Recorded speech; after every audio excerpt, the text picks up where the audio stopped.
Bonjour tout le monde, est-ce que je viens de me remettre en pyjama pour vous filmer cette vidéo? Oui. Pourquoi je me suis mise en pyjama? Parce que tout simplement... Oui, j'assume, je suis en pyjama pour cette vidéo. C'est le pyjama qu'ils ont sorti à Disney cette année pour la collection Halloween, voilà, la collection du Phantom Manor, et je trouve qu'il est parfait, voilà, pour le Pumpkin Autumn Challenge, Phantom Manor, et en plus pyjama, automne, pyjama, cosy, voilà, donc moi je trouve que c'est parfait. Donc voilà, j'ai revêtu mon plus beau pyjama, qui en plus je trouve est parfaitement dans le thème, enfin voilà, bref. Et j'ai également mis mes petites oreilles zéro, donc voilà, je pense que c'est bon, j'assume, vous me connaissez, vous commencez à me connaître, vous savez que je n'ai honte de rien.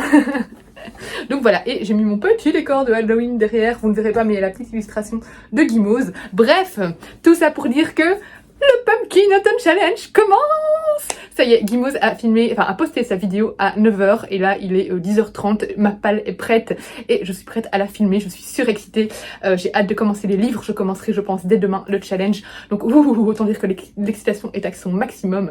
J'ai essayé de calmer un peu, de pas mettre trop de livres dans ma palle parce que... bah, comme d'habitude, il y en a d'autres qui vont se rajouter et j'ai envie de respecter cette palle. Donc ce serait bien que j'arrive à tous les lire. Oh, je serais tellement heureuse. Voilà, ce serait bien que j'arrive à lire tous ces livres de cette palle pour le Pumpkin Autumn Challenge cette année. Donc c'est pour ça qu'on va pas trop en mettre dedans, sinon ce serait un petit peu compliqué, on va dire. Alors pour ceux qui ne connaissent pas le Pumpkin Autumn Challenge, je vous mettrai la vidéo de Gimose en barre d'infos pour que vous compreniez un peu mieux. Je ne vais pas commencer à expliquer, mais en bref, c'est un challenge qui se déroule en automne chaque année depuis quelques années, je ne sais même pas, c'est le... je ne sais pas quelle édition c'est maintenant, bref, je ne sais plus. Et donc Gimose fait à chaque fois des menus et il y a des thèmes à respecter. Voilà, on doit surtout se baser sur les mots-clés et donc voilà, c'est parti. J'ai tout noté dans ce petit carnet Lovecraft, je trouve qu'il est aussi parfaitement adapté hein, au Pumpkin Autumn Challenge. Donc, alors il y a des références où je suis pas sûre de ce qu'elle... voilà, de la citation ou quoi, parce que c'est des références que je ne comprends pas, que je ne connais pas et que j'aimerais bien y remédier d'ailleurs parce qu'elle m'a donné envie. Donc voilà, il y a peut-être un moment, je crois qu'il y en a qu'une que j'ai pas trouvée. Voilà, bref. Alors, le menu 1 s'appelle... d'abord, le challenge s'appelle l'étrange cueillette. Elle a à nouveau fait des superbes illustrations. Et donc le menu 1 s'appelle Automne frissonnant. Celui-là, il revient chaque année. Avec comme première catégorie Ghost Hunt et comme mot-clé exorcisme, chasseur de fantômes, possession et enquête. Là, j'ai trouvé assez facilement, directement quand j'ai écouté la vidéo, j'ai su quel livre mettre. J'ai donc mis Anna Caritas, le tome 4, et je pense que c'est le tout dernier tome de la saga, donc par Patrick Isabelle, qui est publié chez Keynes Éditions. J'adore cette saga, c'est une saga jeunesse horrifique qui met parfaitement dans l'ambiance. Voilà, là clairement on a des cas de possession, enfin voilà, c'est vraiment une saga géniale où on a un jeune homme qui va se retrouver mêlé à plein de choses étranges qui se passent dans la ville. Voilà, je veux pas trop vous en dire parce que c'est déjà un tome 4, mais clairement il y a des histoires aussi de sortes de sectes, etc. Donc voilà, c'est vraiment génial et son école est dans un couvent et moi je trouve que c'est parfait aussi comme ambiance horrifique. Donc voilà pour le premier livre de cette pile à lire.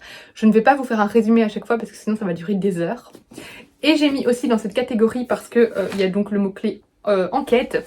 J'ai mis Territoire, donc qui est le tome 2 de la saga Code 93 d'Olivier Norek. J'aimerais bien me lire toute la saga. J'ai le tome 3 dans ma palle, c'est sur tension.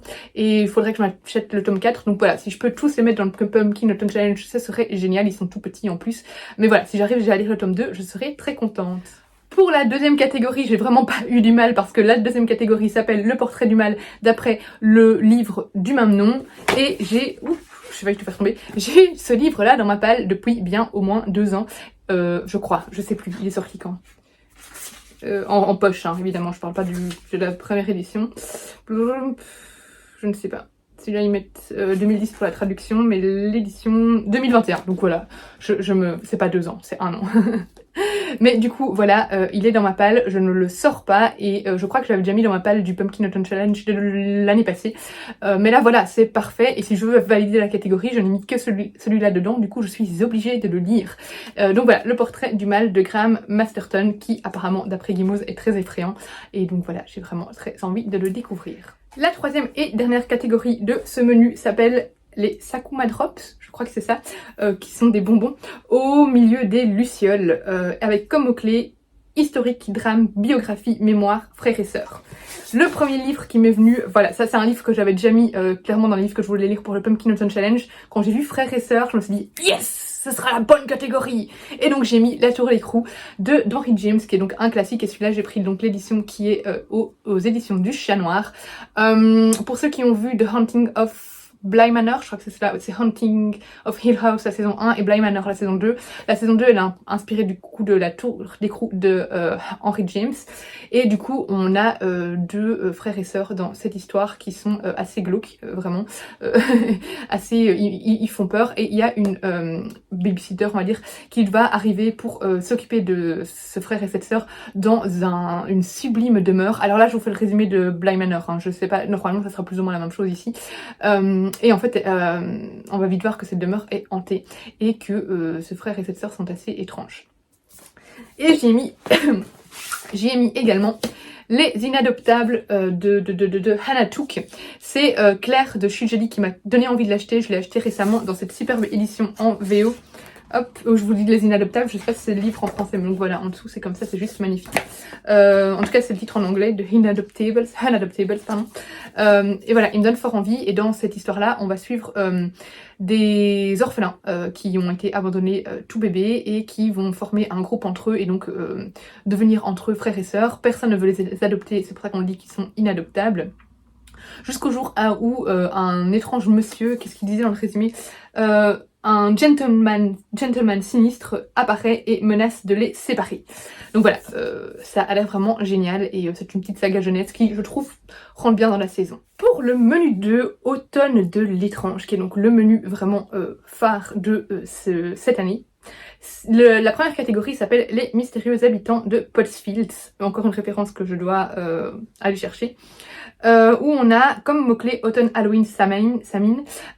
C'est toujours elle met toujours cette catégorie-là, enfin ces mots-clés-là, et c'est toujours celle où je galère le plus parce que j'ai vraiment pas de livres en général qui correspondent parfaitement. Alors peut-être automne, mais en tout cas Halloween ou Samhain, j'ai pas vraiment. Mais j'ai décidé cette année de lire L'Arbre de Halloween de Ray Bradbury. Du coup celui-là, je dois me l'acheter. Je me demande s'il serait pas en audio. Il faudrait que je regarde parce que je le prendrais bien en audio, mais il est tout petit, donc ce serait un peu gaspillé un audio. Mais bon bref, j'écoute beaucoup de livres audio, du coup ça sera d'ailleurs facile pour la catégorie audio qui aura plus tard. Ça j'en écoute énormément, donc voilà. Mais voilà, L'Arbre de Halloween, celui-là correspond parfaitement à la catégorie. Ensuite, on a la catégorie La cueillette des champignons avec comme mot-clé forêt, récolte, poison et petit peuple. Et là, j'ai mis Crime surnaturel de Pauline Cidre, publié aux éditions du Chat Noir. Pourquoi j'ai mis celui-là? Parce que, juste au niveau du résumé, on nous dit un conte ancien renaît au creux des bois. Bois, forêt, voilà. Et on voit que là, il y a un arbre, et là, il y a un arbre aussi. Donc je me dis que ça rentre parfaitement dans cette catégorie. Je ne sais plus de quoi ça parle, je sais juste que ça parle de sorcellerie, entre autres, et d'un conte, voilà.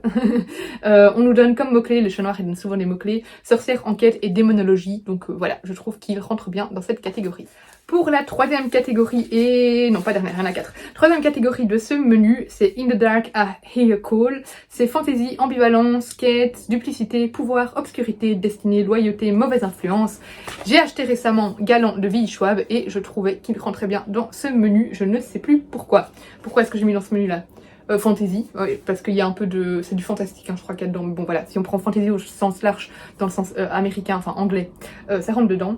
Voilà, il y avait l'air d'avoir de la duplicité, etc. Donc on va voir. Ici, je me souviens que c'était une jeune femme qui qui reçoit une lettre de son oncle pour l'inviter dans sa maison, un truc comme ça. Et en fait, en arrivant, elle voit que son oncle est mort et il y a des trucs liés à des fantômes. Un truc dans ce genre, je ne sais plus. Il faudrait que je relise le résumé. Mais il me semble que c'est une histoire à peu près comme ça. Et voilà, il me tarde de le lire. Et la toute dernière catégorie de ce menu s'appelle Soit vent, rêve, centre et néant, soit nuit, noir, âme et souhait, avec comme mots-clés conte, gothique, macabre, sorcière, sauvetage et disparition. Et j'ai mis La Maison Hantée de Shirley Jackson qui aurait pu rentrer dans plein d'autres catégories. Mais voilà, je trouvais que là-dedans elle allait bien parce que je trouve que ça correspond bien un peu à l'ambiance macabre et gothique également. Ici on est au 19e siècle et on va aller dans une sublime demeure qu'on dit hantée. Et donc celle-là, c'est ce livre-là qui est inspiré de Haunting of Hill House. Donc celui-là j'ai pour The Haunting of Hill House et La Tour d'écrou pour The Haunting of Bly Manor, qui sont deux séries incroyables. D'ailleurs n'hésitez pas à les regarder, bien qu'elles soient un peu flippantes, mais flippantes dans l'ambiance surtout. Voilà, j'ai hâte de le lire. Ensuite, nous avons le menu 3, automne, douceur de vivre, avec comme première catégorie 2 citrouilles en valent mieux qu'une, où il faut mettre une duologie. Alors, j'y ai mis Baigner de tomates vertes de Fanny Flagg, parce que pour le moment, en tout cas, il n'y a que 2 livres qui sont sortis. Je ne sais pas si c'est prévu pour avoir plus de livres, j'en sais rien. Je crois que c'est une duologie, donc je me dis que voilà, de toute façon pour le moment, il n'y a que 2 livres, donc voilà. Et comme le premier roman a été écrit en 1987, je ne pense pas qu'il y ait des suites de prévues. Voilà, peut-être qu'en anglais il y en a plus. En tout cas en français il y en a que 2. Voilà, donc je pense que c'est une duologie. Donc j'ai mis celui-là qui me tente depuis un petit moment, mes oreilles partent en cacahuète. Donc voilà, tout simplement, ici on est aux États-Unis et il y a une petite ambiance. Voilà, on va dans le Whistle Stop Café et ils m'ont dit c'est le foyer de tous ceux qui n'en avaient pas. C'était là qu'on se retrouvait tous, c'était là qu'était la vie. Voilà, une bonne petite ambiance cosy pour cet automne. Alors, la deuxième catégorie s'appelle La Maison Slangster. Là, elle a dit qu'on pouvait être fourbe et de prendre vraiment le mot-clé maison, si on voulait, ce que j'ai fait d'ailleurs. Il y a humour, livre audio, série audio, podcast. Livre audio, de toute façon, j'en lirai, mais je sais pas encore lequel je vais prendre. J'ai mon prochain crédit demain. Donc voilà, j'aurai un livre audio, de toute façon, minimum, voire beaucoup plus, parce que j'en lis beaucoup, enfin j'en écoute beaucoup. Mais sinon, j'ai mis La 9e maison de Leaf Bardugo. Voilà, il y a le mot maison, ça correspond. Ici, je sais qu'on va rentrer dans une grande université américaine. Je me demande si c'était pas Yale. Oui, c'est à Yale où on a une jeune femme qui va intégrer Yale et qui va intégrer une sororité et elle a la capacité, dans mon souvenir, de voir les fantômes. Voilà. Alors il y a beaucoup d'avis très négatifs sur ce roman. Je sais que c'est un roman qui est très lent. Donc voilà, on va voir si j'accroche ou pas.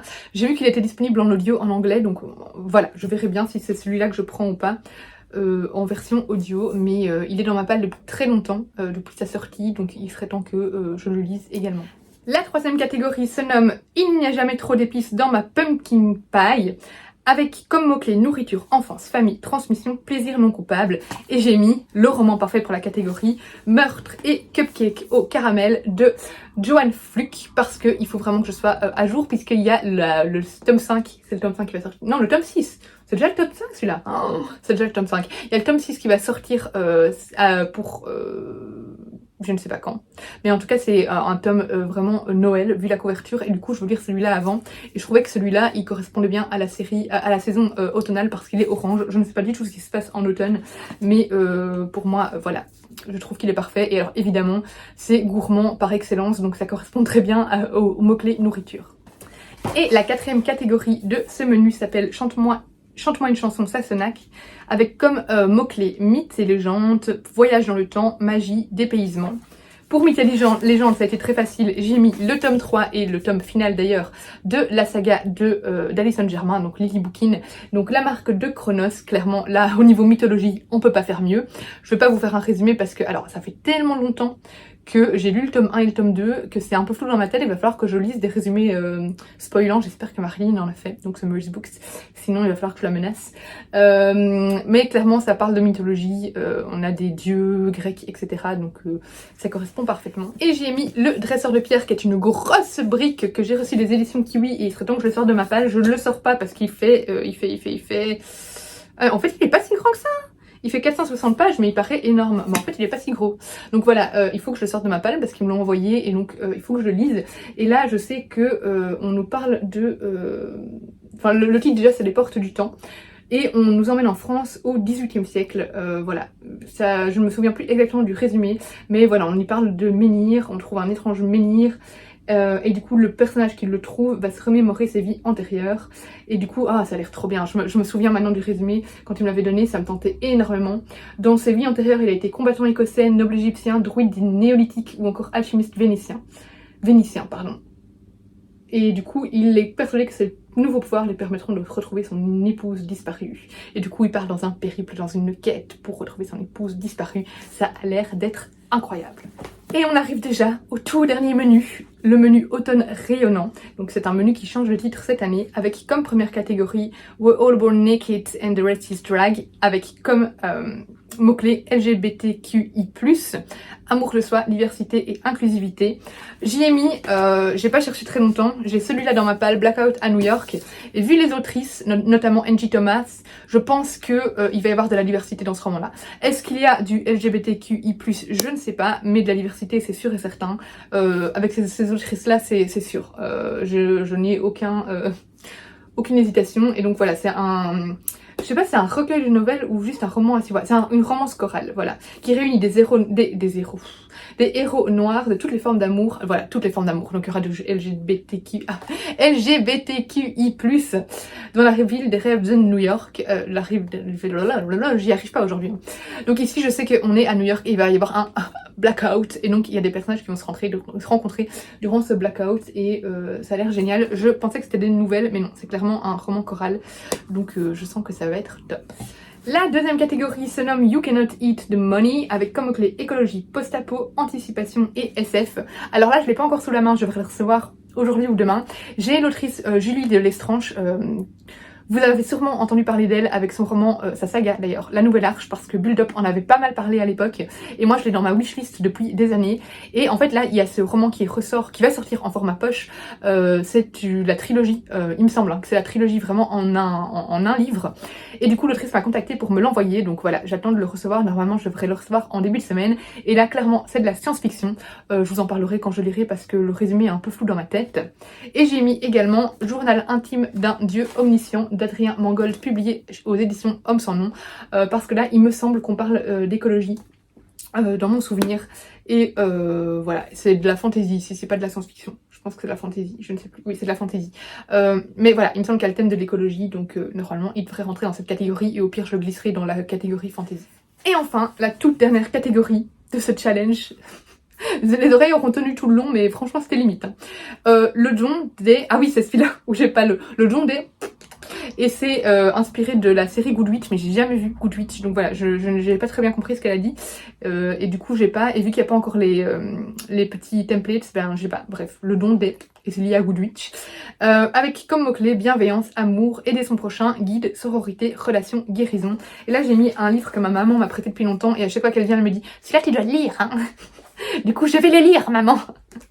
Il s'agit de Une joie féroce de Chalendo, je ne sais pas, Chalendo, où clairement là on a de la sororité, et on a alors je sais pas s'il y a de la guérison, on va voir, mais c'est une histoire de cancer. On nous dit que c'est l'histoire de 4 femmes, elles se sont aventurées au plus loin, jusqu'au plus obscur, au plus dangereux, au plus démon. Ensemble, elles ont détruit le pavillon des cancéreuses pour élever une joyeuse citadelle. Voilà, clairement ça a l'air d'être une belle histoire d'amitié, et après, est-ce qu'elles guérissent du cancer? Je ne sais pas, mais je sais pas si elles ont tout un cancer ou s'il y en a qu'une, hein, mais bon voilà, ça a l'air d'être une belle histoire, et je crois qu'il rentrerait bien dans cette catégorie.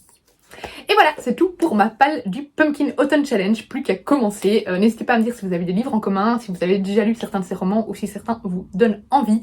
Et j'ai hâte de voir les palles de tout le monde, je suis surexcitée, c'est mon challenge préféré de l'année, j'adore l'automne. Donc voilà, c'est parti, on peut y aller. Tadam! Je vous fais des gros bisous et je vous dis à bientôt dans une prochaine vidéo.